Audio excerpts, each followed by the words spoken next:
Bonjour tout le monde, j'espère que vous allez bien. Je suis en direct du clubhouse de l'Union Saint-Génoise. Pour les supporters de foot bruxellois, vous reconnaissez ces lieux évidemment. On est là aujourd'hui, pourquoi? Parce que des supporters et des supportrices ont décidé de faire des ateliers au sein de ce clubhouse, au sein de cette maison des supporters, pour faire de la confection de trousses pour protection menstruelle à destination directe de Bruxelles et des personnes menstruées qui en ont besoin. Donc on va rencontrer un petit peu ce public, on va voir ces supporters, on va peut-être boire une petite mousse à un moment donné, ou peut-être que je vous montrerai aussi l'intérieur du stade de l'Union Saint-Génoise. Bref, on verra comment ça se passe. On dit coucou à YouTube, on dit coucou aux réseaux sociaux et on kiffe.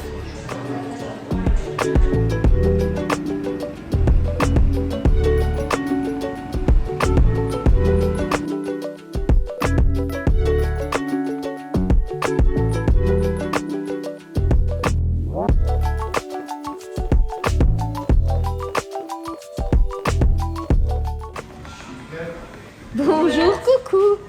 Voilà. Moi je suis à la maison. J'enlève mes savates et puis je fais la bise à tout le monde. Hein. Voilà. Et regardez ici, on est au cœur du clubhouse. Donc je ne sais pas si certains d'entre vous sont déjà venus ici.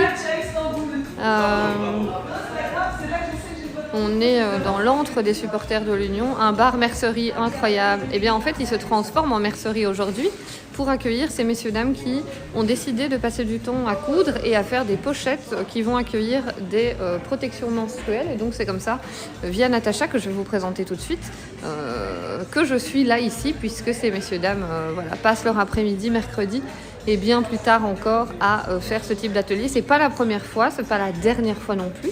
Et on retrouve notamment de quoi faire des gabarits. Ouais, il est beau. J'allais te le dire. Quelle couleur.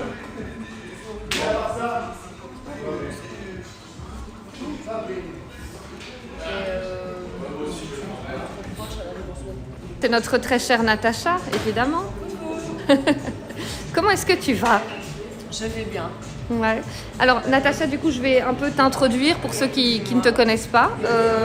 Fière supportrice de l'Union, comme nous toutes présentes aujourd'hui, mais pas que, puisque de manière générale, tu es quelqu'un qui est assez engagé dans la vie associative, que ce soit par rapport au club ou en dehors du club, comme ici avec Bruxelles. Donc tu fais partie des gens qui sont à l'initiative de l'atelier aujourd'hui. Oui. Donc en fait, ce qui s'est passé, c'est que Bruxelles, on a commencé avec une supportrice déjà de longue date, Émilie de Glace, qui avait entendu parler de l'association de Bruxelles. Et on est un peu avant la période Covid, et donc elle nous a présenté Véronica qui est à l'initiative du projet Bruxelles. Ouais. Et on a commencé de manière totalement indépendante, c'est-à-dire sans le club, à faire des ateliers. Et donc le projet a été proposé au club. Maintenant, le club, à travers sa fondation, a intégré le projet Bruxelles dans leur projet. Et donc là maintenant, on va dire que c'est à l'initiative de la fondation de l'Union. Et donc avec l'aide des supporters, parce qu'évidemment c'est beau de faire ce genre d'atelier, mais c'est intéressant d'impliquer les supporters parce que ça permet aussi ce côté d'appartenance. Et ça permet à des gens qui sont dans des situations précaires au niveau social et puis même des gens qui ont du temps à tuer, de participer à quelque chose, et donc ça nous permet de nous retrouver tous ensemble pour une bonne action, pour une bonne œuvre. Non, on va pas se mentir, c'est pas genre on se la pète, etc. Mais c'est plus compliqué pour nous de mettre des choses en place en tant que supporters. Ouais. On est en D1, ça s'organise, les membres actifs des groupes de supporters, c'est très compliqué de dégager du temps. Oui, tout à fait. Et donc là, ça nous permet, quand la fondation met en place ce genre d'atelier, ça nous dégage en termes d'organisation, ça nous dégage une certaine responsabilité et de temps aussi, donc on peut beaucoup plus facilement être passif, c'est-à-dire dans la participation. Donc ça nous fait du bien aussi, parce que sinon là pour le moment c'est compliqué. Regardez-moi cette beauté, le plus beau stade de Bruxelles, je veux rien savoir, un peu petit certes, on a beaucoup trop d'amour à donner, mais... Et nous voilà, évidemment, au soleil c'est plus chouette. Eh les gars, moi je connais pas beaucoup de personnes qui sont en direct sur Twitch au cœur du stade de l'Union. Hein. Le principe de la fondation, c'est donner un retour à la société, parce qu'en tant que club de foot, on profite aussi de la société. Dans chaque journée de match, il y a je vous donne un exemple, il y a la police qui est là pour faire en sorte que le match peut bien se dérouler. Et le club, il a dans sa mission, il trouve aussi qu'il a une responsabilité envers la société. C'est pas uniquement récolter des supporters, mais aussi essayer de faire un retour. Et c'est pour ça que l'Union Inspires, l'Union Foundation, a vu la lumière. On a beaucoup d'exemples, on travaille avec beaucoup de publics cibles. Il y a une chose que j'aimerais bien souligner, il y a beaucoup de nos projets qui sont réguliers, qui ont cette caractéristique-là. Et je trouve ça très important de distinguer entre des one-shots, des actions qui ont place une fois, sans qu'il y ait une suite, sans qu'il y ait une collaboration durable derrière. Et donc l'Union a fait le choix de miser sur des collaborations qui sont sur le long terme, qui sont durables.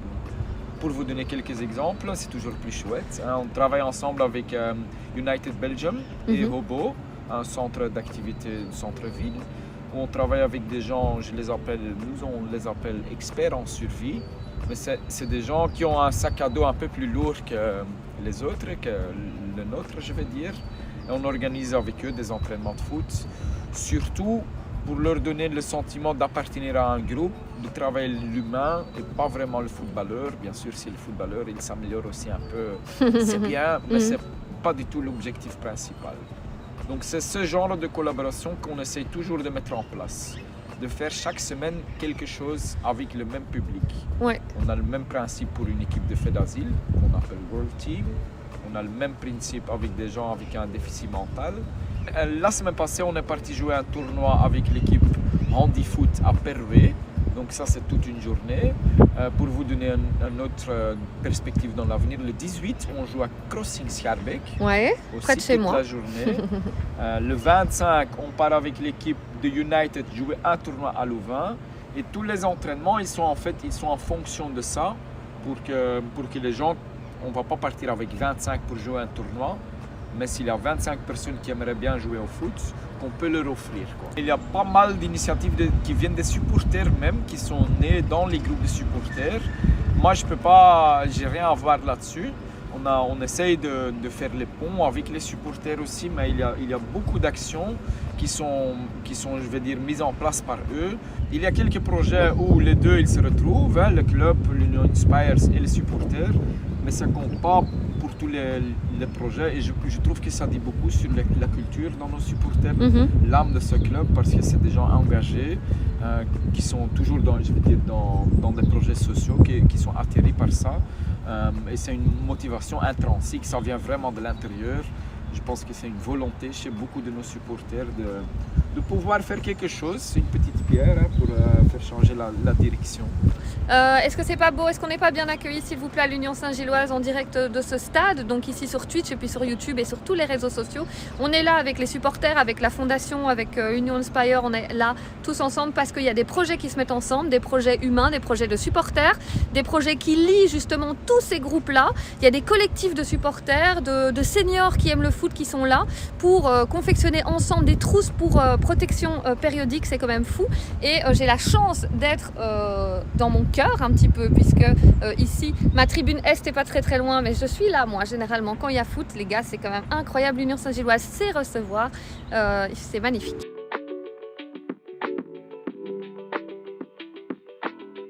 Moi je travaille à la fondation, à l'Union Foundation, et donc avec les groupes de supporters, on a fait une collecte pendant 2 matchs fin février et début mars, et donc on a eu plus de 3360 protections qui ont été récoltées sur les 2 matchs. Et donc là on fait la suite de l'atelier en cousant, il y a des tissus aussi qui ont été récoltés.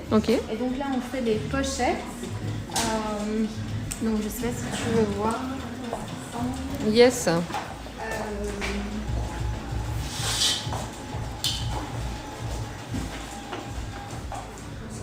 Donc on en a reçu aussi plus de 200 qui étaient déjà vendus et qu'on va remplir avec les protections qu'on a récoltées. Ok. Donc, voilà. Et on est en train de coudre le tissu en pochette.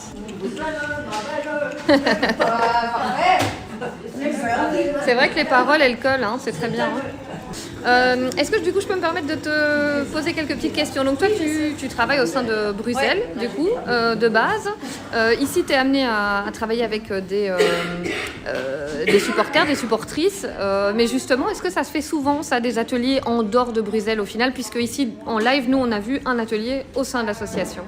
Oui, et vous avez vu aussi le salon Hope, où il y avait aussi un peu de couture. Tout à fait. Mais oui, il y a beaucoup d'ateliers solidaires en fait.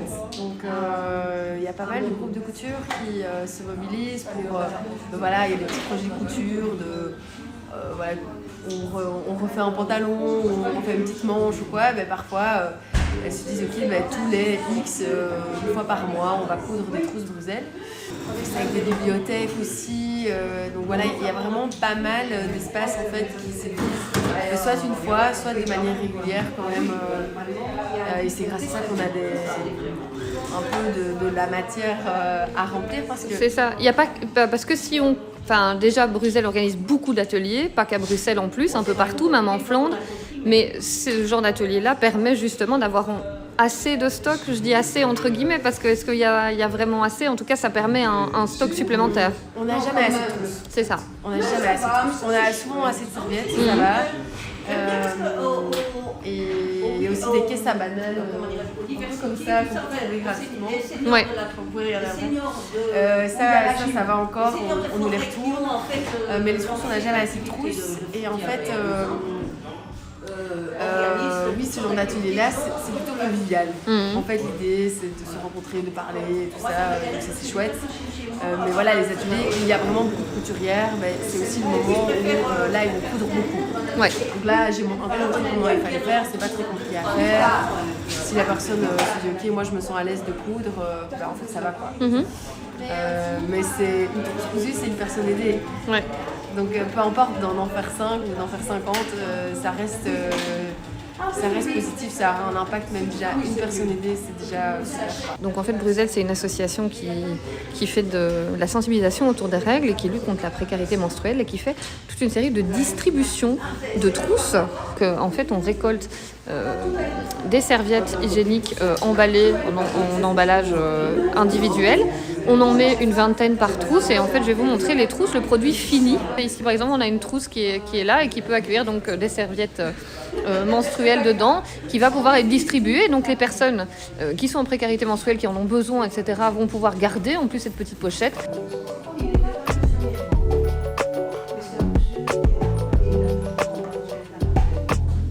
Merci beaucoup. Avec plaisir. Oui, de toute façon entre nous et puis pour le reste aussi, avec grand plaisir. Ça va. À bientôt, ciao ciao. Au revoir. Salut Nadia. Au revoir. Avec plaisir, à bientôt, ciao ciao.